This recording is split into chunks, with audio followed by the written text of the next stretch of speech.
IT8586 এইটা হচ্ছে programmable একটা আইও। এই আইও চিপটা কিভাবে প্রোগ্রাম করতে হয় আজকের ভিডিওতে আপনাদেরকে আমি সেটাই দেখাই দেব। আমি গত কয়েকদিন আগে আমি একটা ভিডিও দিয়েছিলাম, সেটাতে ইএনই আইও কিভাবে প্রোগ্রাম করতে হয় সেই ভিডিওটা আমি দিয়েছিলাম। আপনারা যদি ইএনই চিপ কিভাবে প্রোগ্রাম করতে হয় সেটা যদি না দেখে থাকেন তাহলে সেটা দেখবেন। আজকে আপনাদেরকে আমি দেখাবো যে আইটি যে 8586 এই আইও চিপটা কিভাবে আপনারা প্রোগ্রাম করবেন সেটা আপনাদেরকে আমি ডিটেলস দেখাবো। আচ্ছা, এই মাদারবোর্ডটা হচ্ছে লেনোভোর মাদারবোর্ড, লেনোভো আইডিয়াপ্যাডের একটা মাদারবোর্ড, এবং সেটাতে ব্যবহার করা হয়েছে আইটি সিরিজের 8586 আইও। তো এই আইওর ভিতরে আপনারা জানেন যে আইও দুই ধরনের হয়, একটা প্রোগ্রামেবল হয়, একটা নন প্রোগ্রামেবল হয়। এটা হচ্ছে প্রোগ্রামেবল আইও, এবং এই প্রোগ্রামেবল আইওটা আমি যদি এখান থেকে দেখাই আপনাদেরকে, এই যে এখানে নাম্বারটা যদি দেখাই IT8586, এটা হলো আইও চিপ। তো এর মধ্যে কি হয়, 128 কিলোবাইটের একটা ফাইল থাকে, কেবি কিলো বাইট। এই 128 কিলোবাইটের ফাইল থাকে, এটা প্রবলেম হয়ে যায় অনেক সময়, সেক্ষেত্রে বিভিন্ন রকম সমস্যা হয়। তো যাই হোক, এই ফাইলটা কিভাবে আপনারা প্রোগ্রাম করবেন, বায়োস তো দুই ধরনের এখানে মাদারবোর্ডে হয়, আর একটা বায়োস আছে, দেখেন আমি দেখাই দিই আপনাদেরকে। সেটা কিন্তু বড় মেন চিপ, যেটা আমরা মেন বায়োস বলি অথবা পিসিএস বায়োস বলি, এরকমও আমরা বলি। তো মেন বায়োস যেটা থাকে সেটা কত মেগাবাইটের সেটা দেখাচ্ছে আপনাদেরকে। এটা হলো এই মাদারবোর্ডের মেন বায়োস। বায়োসের যদি এর গায়ে যদি নাম্বারটা দেখি, নাম্বার থেকে কিন্তু আপনারা ধরতে পারবেন যে এটা কত মেগাবাইটের। যেমন এখানে লেখা আছে দেখেন 25Q, আর একটু যদি আমি নাম্বারটা ক্লিয়ার করে দিতে পারতাম, 25Q64, তারপরে CSIG। তো 64 মানে হচ্ছে 8 মেগাবাইটের। তো আমি এটার হচ্ছে বোর্ড ভিউ এবং বায়োস ডায়াগ্রাম সবই একসাথে রাখছি। এখান থেকে আপনাদেরকে দেখাই দিই যে মেন বায়োস যেটা আমি বলতেছিলাম, মেন বায়োস হচ্ছে এটার প্রপার্টিসটা যদি যাই, দেখেন এটার প্রপার্টিসটা হবে হচ্ছে 8 MB, 8 মেগাবাইটের। এই যে এইটা আমি একটু প্রপার্টিসটা এখান থেকে দেখাই, 8 MB, এটা হচ্ছে 8 মেগাবাইট মেন বায়োস। আচ্ছা, আরেকটা বায়োস আছে, সেটা হলো ITE, এই যে এখানে এটা হলো 128 কিলোবাইটের। এটা যদি আপনারা সাইজ দেখেন 128 কিলোবাইটের, এটা হলো আইওর ফাইল। এখন এই আইওর ফাইলটা কি করে আপনারা প্রোগ্রাম করবেন সেটা আজকের ভিডিওতে আপনাদেরকে ডিটেলস দেখাই দেবো। আশা করি ভিডিওটা ভালো লাগবে। যদি ভালো লাগে তাহলে অবশ্যই লাইক দিবেন, আর আমাদের চ্যানেলে নতুন হলে অবশ্যই চ্যানেলটা সাবস্ক্রাইব করবেন। মাদারবোর্ডের পার্ট নাম্বার আছে হলো NMA 752। আচ্ছা, এখন আইও প্রোগ্রাম করতে চাইলে আপনাদেরকে প্রথমেই আইও চিপটা সিলেকশন করতে হবে যে কোন আইও আপনি প্রোগ্রাম করবেন। তো যাই হোক, এবার আমি শুরু করতেছি আইও প্রোগ্রামিংটা কিভাবে করতে হয়। আপনি প্রথমে প্রোগ্রামারে যাবেন, প্রোগ্রামার যে সফটওয়্যার, আমি চলে যাচ্ছি এসভোর্ডে আমরা যাব। এসভোর্ডে যাওয়ার পরে ইএনই এবং আইটি নোভোটন আলাদাভাবে দেখেন আপনার চিপগুলো আছে। তো সেখানে আমরা এখানে কি সিলেকশন করব, আইটি সিলেকশন করব, যেহেতু আমরা আইটি সিরিজের আইও প্রোগ্রাম করব। আইটি সিলেকশন করার পরে আমাদেরকে মাদারবোর্ড সিলেক্ট করতে হয় যে মাদারবোর্ডটা কত নাম্বারের আমরা নেব, পার্ট নাম্বারটা। তো আমি আপনাদেরকে দেখালাম পার্ট নাম্বার আছে কত, NMA 752। অতএব এই জায়গাটাতে আমাদেরকে টাইপ করতে হবে NM-A 752। আচ্ছা, NMA 752 দেখেন নিচে চলে আসছে। এইখানে দেখেন আপনারা এই জায়গাতে কি লেখা আসছে একটু পড়তে হবে। এই জায়গাটায় NMA 752, তারপরে লেখা আছে 32, তারপরে X দিয়ে 0.8 লেখা আছে। 0.8 মানে 0.8 মিলিমিটার, 32 পিন হলো কানেক্টর। এটা এখানে বোঝানোর চেষ্টা করছে। এইটা আমি সিলেকশন করব। তার আগে আমি এখানে কয়েকটা রিবন আপনাদেরকে দেখাই দিই। দেখেন রিবনগুলো একটু আমি উপর থেকে যদি দেখাই, এই রিবনগুলো দেখাই। তো এরকম বিভিন্ন রিবন থাকে। আইও যখন প্রোগ্রাম করবেন এক একটা মাদারবোর্ডে এক একটা কিবোর্ড কানেক্টর থাকে। তো সেই কানেক্টরগুলো অনুযায়ী এই রিবনগুলো হয়ে থাকে। এগুলো কিবোর্ড কানেক্টরের সাথে কিন্তু কানেকশান করতে হয়। তো যার কারণে এক একটা মাদারবোর্ডে যেহেতু এক এক রকম কিবোর্ড কানেক্টর হয়, এই জন্য রিবনগুলো হচ্ছে বিভিন্ন ধরনের হয়। 32 পিনের হয়, 30 পিনের হয়, তারপরে 28 পিনের হয়, এই যে এরকম 26 পিনের হয়, 1 মিলিমিটার, 0.8 মিলিমিটার, এরকম রিবনগুলো হয়ে থাকে। তো আমরা এখানে যে জিনিসটা দেখতে পারলাম সেটা হলো এই মাদারবোর্ডটাতে 0.8 মিলিমিটার 32 পিনের কানেক্টর ব্যবহৃত হবে। এটা হলো কিবোর্ড কানেক্টরটা হলো 32 পিনের 0.8 মিলিমিটারের।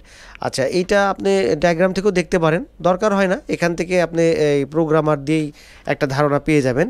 এখন এইটা সিলেকশন করার আগে আমাদেরকে বেশ কিছু কাজ করতে হবে। প্রোগ্রাম করার জন্য কি কি লাগে সেই জিনিসটা আগে আপনাদেরকে বলে দিই। প্রোগ্রাম করতে গেলে প্রথমে লাগবে প্রোগ্রামার, তারপরে থাকবে হচ্ছে এই রকম রিবন, এই রিবনগুলো থাকবে। তারপরে থাকবে হচ্ছে আপনার তো মাদারবোর্ড লাগবেই, আর একটা মাদারবোর্ডের সাথে গ্রাউন্ড করার জন্য একটা এরকম কেবল ব্যবহার করতে হয়।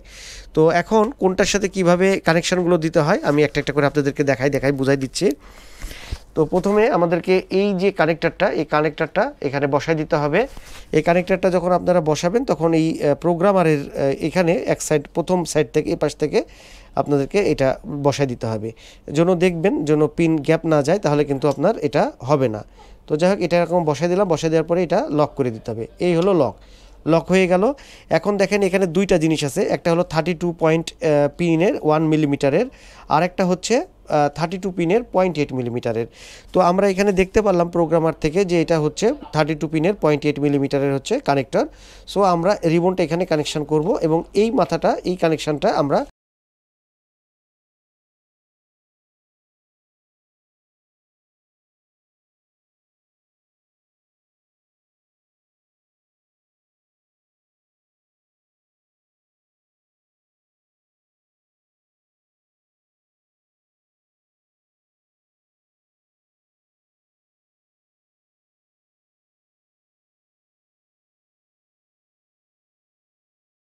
আমি এর আগে যে ভিডিওটা দিয়েছিলাম ইএনই চিপের উপরে, যদি ওইটা না দেখে থাকেন ওটাও দেখবেন।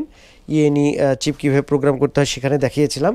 তো যাই হোক, আমি দেখেন কানেকশানটা দিয়ে দিয়েছি। এবার আমাদেরকে এই কেবলটা জাস্ট প্রোগ্রামারের এখানে গ্রাউন্ডে আমি কানেকশানটা দিয়ে রাখবো। আর একটা অ্যাডাপ্টার পাওয়ার আপনি রেডি করে রাখবেন, যেটা হলো অ্যাডাপ্টারের যেই পাওয়ার সেটা রেডি রাখবেন, কিন্তু এটা কানেকশানে দেওয়া যাবে না। এখন এরকম করে কানেকশানে মাদারবোর্ডে দেওয়ার পরে আমাদেরকে যে কাজটা করতে হবে সেটা হলো আমরা এখানে সিলেকশন করব, এভাবে সিলেকশন করব। আমরা এখানে দেখাবো, যখন এখানে সিলেকশন করলাম তখন এখানে লেখা আসছে, ওয়ার্নিং দিচ্ছে যে মাদারবোর্ড মাস্ট বি আনপাওয়ার্ড, মানে মাদারবোর্ড কোনোভাবে অ্যাডাপ্টারের জন্য কানেকশান না থাকে। তো আমাদের তো অ্যাডাপ্টারের সাথে কানেকশান নাই, কারণ আপনারা যদি এখানে দেখেন এবার এই যে মাদারবোর্ডটা আপনার অ্যাডাপ্টারের সাথে কানেকশান নেই, অ্যাডাপ্টারটা আমার হাতেই আছে। তো সেই ক্ষেত্রে আমরা ওখানে কি লিখবো, আমরা এখানে ওকেতে ক্লিক করে দেব। এই ওকেতে ক্লিক করে দিলাম। ওকেতে ক্লিক করলে যদি পিন সব পায় তাহলে কিন্তু এই কথাটা আসবে, আর যদি না পায় তাহলে আপনার এটা আসবে না। চেক পিন ওকে, তার মানে কিবোর্ড কানেক্টরের সাথে প্রোগ্রামারের সমস্ত পিন একদম 100% কী হয়েছে, 100% ওকে কানেক্টিভিটি পেয়ে গেছে। যদি কোনো কারণে কানেক্টিভিটি না পাইতো তাহলে এই জায়গাটাতে আপনার কি রেড কালারের আপনি দাগ দেখতে পারতেন, এরকম যে কটা পিন পাবে না সে কটা পিন রেড কানেক্টারে দাগ দেখাবে। তো এখানে যেহেতু দেখেন একদম সুন্দর করে সবুজ হয়ে আপনার গ্রিন করে দিয়ে ওকে করে দিছে, তাহলে এটা আমাদের পেয়ে গেছে। এখন কি করতে হবে, এটা ওকে করতে হবে। ওকে করলে সে মেসেজ দিবে, please check ground from programmer, মানে প্রোগ্রামারটার সাথে মাদারবোর্ডের গ্রাউন্ড করে দিতে হবে। তো এই ক্ষেত্রে আমরা কি করব, এটা কানেকশানটা দিয়ে নেব। এই যে প্রোগ্রামারের সাথে আপনার মাদারবোর্ডের যেই গ্রাউন্ডের জন্য যেই ইউএসবি কানেক্টর কেবলটা, এটা হলো ইউএসবি পোর্টে কানেকশানটা করে দিতে হবে। আমি দিয়ে দিলাম। আচ্ছা, দেওয়ার পরে এবার আমি কি করব, আবার ওকে করে দেব। তো এটা খুব সিম্পল প্রসেস। আচ্ছা, ওকে করে দেব। তারপরে আমরা অনেক ভাই জানি না, যার কারণে মনে হয় যে প্রোগ্রাম করাটা অনেক মনে হয় জটিল, আসলে জটিল কিচ্ছু না, সহজ। তো ওকে করব। এরপরে বলতেছে যে প্লাগ করো, এবার অ্যাডাপ্টারটা আপনার হচ্ছে প্লাগ ইন করতে বলতেছে, অ্যাডাপ্টারটা মাদারবোর্ডে প্লাগ ইন করতে বলতেছে। তো আমি সেক্ষেত্রে এখন মাদারবোর্ডে প্লাগ ইন করব। তো এইভাবে আমি অ্যাডাপ্টারটা নিয়ে আমি এখানে প্লাগ ইন করে দিচ্ছি। জাস্ট মাদারবোর্ডে আমি কানেকশানটা দিয়ে দিলাম। এবার এখানে রিড আইডি দেবো, রিড আইডি দিলে দেখেন এবার কি আসছে। এই জায়গাটা যদি আমরা একটু দেখতে যাই তাহলে আমরা দেখি এখানে আপনার যে এমবেডেড কন্ট্রোলারটা, এটা কিন্তু মানে আইও সেটা কিন্তু রিড করে ফেলছে, এবং সেটার ভার্সন এটার সব এই যে ডিভাইস দেখেন 8586, এটা হলো আইও চিপটা যে 8586 গ্রুপের, সেটা আপনার এটা রিড করে ফেলছে। তো এখন আমরা, এবং এখানে লেখাও আছে 128 কিলোবাইট, এখানে লিখেও দিছে, কিন্তু এখানে যদি আমরা দেখি 128 কিলোবাইট, মানে এই ফাইলের মধ্যে যে 128 কিলোবাইট ফাইল আছে সেটা কিন্তু বলে দিতে পারছে প্রোগ্রামার। তো আমি আগে রিড দিই। তো রিড দিলাম, দেখেন রিড ওকে, তার মানে ফাইল পড়ে ফেলছে। এখন আমি যে ফাইলটা প্রোগ্রাম করব সেটাকে সিলেকশন করে আমি এই যে 128 কিলোবাইটের ফাইল এটা সিলেকশন করলাম। এই যে 128 কিলোবাইট, এই যে সাইজটা দেখবেন লাস্টে 128 কিলোবাইট এই সাইজটা আমি এটা হলো কি করব, সিলেকশন করে দেব। সিলেকশন করলাম, এবার আমি রাইট করলাম। রাইটে দিলে দেখেন এটা রাইট হচ্ছে, স্টার্টিং রাইটিং। তো এইভাবে আইও চিপ আপনার হচ্ছে প্রোগ্রাম করতে হয়, খুবই সিম্পল একটা প্রসেস, খুবই সিম্পল। তো তো এটা হলো মাদারবোর্ড, আমরা করতেছি লেনোভো আইডিয়াপ্যাডের হচ্ছে আইও প্রোগ্রাম করতেছি, যেটা হচ্ছে আইটি সিরিজের 8586 নাম্বারের। এর আগে আমি ইএনই আইও কীভাবে প্রোগ্রাম করতে হয় সেটার উপরে ভিডিও দিয়েছিলাম, সেটা যদি আপনারা না দেখে থাকেন সেটা দেখবেন। আর আশা করি আজকের এই ভিডিওটা থেকে আপনারা আইটি সিরিজের আইও কীভাবে প্রোগ্রাম করতে হয় সেটা আপনারা আমার মনে হয় যে বুঝতে পারছেন। আচ্ছা, ভেরিফাই ওকে, একটু আমি মনিটরের দিকে যদি দেখাই, আপনারা এবার দেখেন মনিটরে ভেরিফাই ওকে, তার মানে এই আইওটা 100% প্রোগ্রাম হয়ে গেছে। তো এটা হলো আইও কিভাবে প্রোগ্রাম করতে হয় আজকে দেখালাম আপনাদেরকে। তো এটার জন্য আসলে আইও প্রোগ্রামের জন্য মাদারবোর্ড থেকে এটাকে রিমুভ করার প্রয়োজন হয় না, এখন কিন্তু হয়ে গেছে। এখন একটা একটা করে ডিসকানেক্ট করে ফেলতে হবে, এটা একটা একটা করে এরকম করে আমি ডিসকানেক্ট করে ফেললাম। বুঝতে পারলেন যে কিভাবে আইওকে প্রোগ্রাম করতে হয়, খুবই সিম্পল একটা প্রসেস। যেই সব আইওগুলো প্রোগ্রামেবল সেগুলোকে ঠিক এই ফরম্যাটে